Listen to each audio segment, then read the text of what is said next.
I've never lived in a haunted house, but my mother did as a teen. Other houses on her street had strange things going on too. A few homes away from her lived a family. One night, the daughter went to bed with a bad headache. The next day, she was dead. She'd passed away from an aneurysm.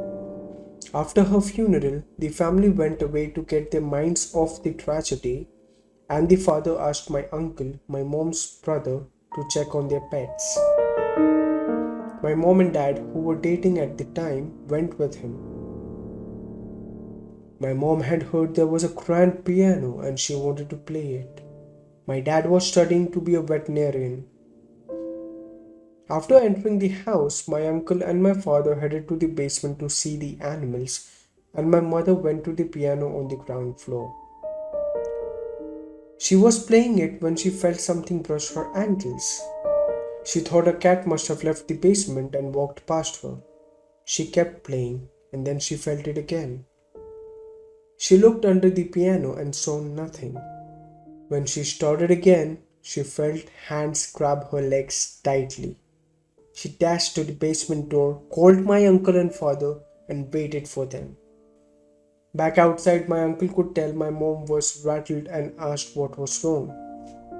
She told him what had happened and he turned white. He told her the daughter who had died used to play a game with her father. When he played the piano, she'd crawl underneath, grab his ankles, and try to scare him.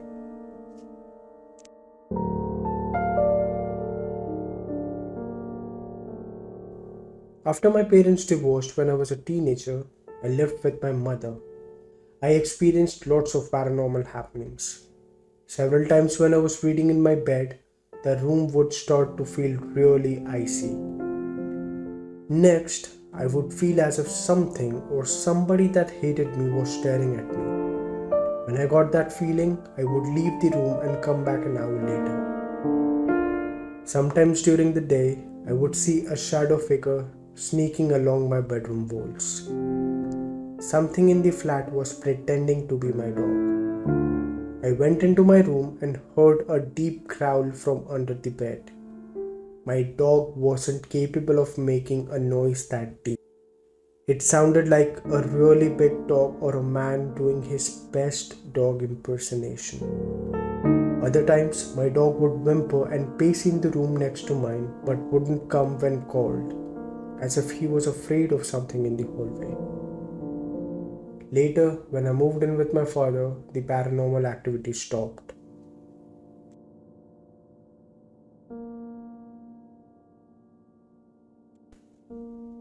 My name is Ryan, and this is a true story that happened with me and my wife. Shortly after college, I got married.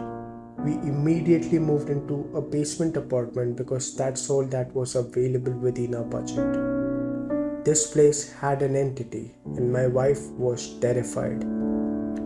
Whatever resided there with us made it clear it wanted to live alone. Dishes, glasses, and other items would fly off the shelf. My wife was hit several times. There was always an ominous feeling like we were being watched. At night, when we walked through the apartment in the dark, there would be insanely bright flashes of light that would illuminate the entire room. One night, while we were going to bed, as soon as my wife and I walked into the bedroom, we heard a voice from nowhere say, "Ryan, move!" My wife looked at me, I looked at her, and I said loudly, "You've got it, bud." We moved out 2 days later and stayed with family. The old lady who owned the place died a few months later and the house was torn down. It is still an empty lot to this day, nothing but grass and a tree. I still drive by it every now and then.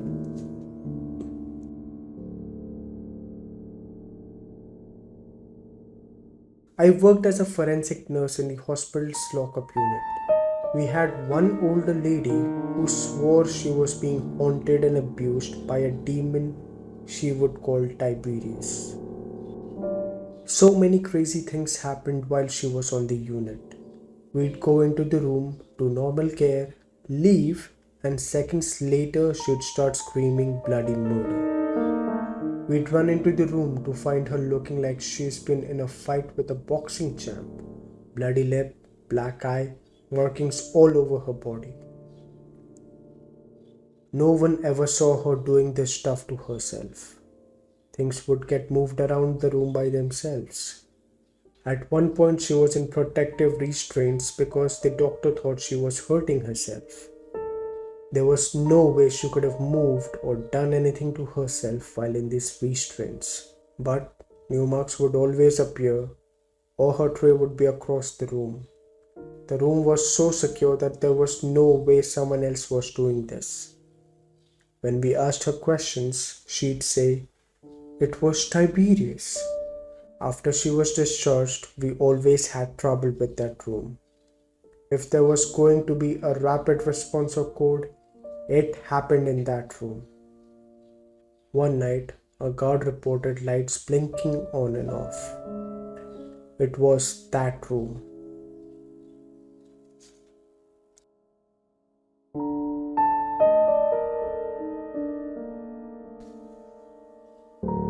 My dad used to work as a corrections officer at a rural prison. He drove the perimeter of the property for his entire shift, where he would check empty buildings for runaway inmates. It was generally a boring job. One night, my dad was parked on a hill reading a magazine when he started to feel a thumping in his body. He described it as a feeling you get when speakers are playing a song with really heavy bass. He put the magazine down and checked his rearview mirror where he saw someone outside the truck. He grabbed his pistol and jumped out of the truck with his weapon drawn. Outside the truck, he realized it was a procession of Native Americans walking through the truck and directly through his seat, only to disappear at the exact spot he was sitting. He said it was clear they were ghosts because many of them appeared injured. This went on for a few seconds and then the whole procession disappeared. He called the other perimeter guy on his walkie to try to explain, and the other guy almost immediately stopped communicating. Turns out, the other guy had seen this happen before but didn't believe in ghosts, so he wouldn't talk about it.